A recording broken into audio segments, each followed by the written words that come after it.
One day, meron isang Pilipino.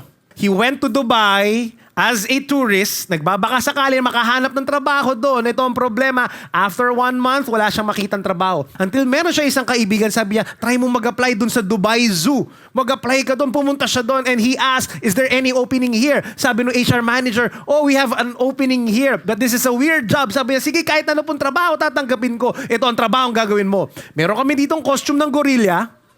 Isuot mo at magpanggap kang gorilla. Kailangan mong umarte, kumilos na parang gorilla, at kailangan mong galingan, hindi pwedeng mahalata ng mga tao na ikaw ay taong naka-costume. So sinuot niya yung costume ng gorilla, umarte siya ng parang gorilla. Ang galing niya umarte, parang gorilla. Actually, hindi mo nahahalata, katabi mo na siya ngayon. Ganon. Tumating yung mga tao, pinapanood sila, galing ng gorilla, ang saya niya.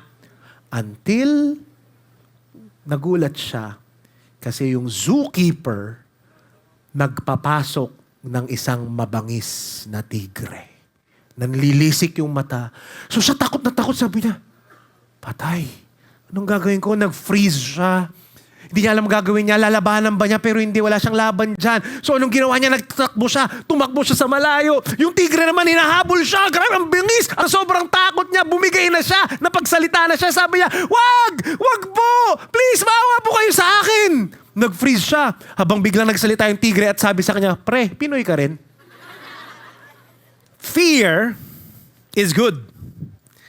Because fear keeps us away from danger.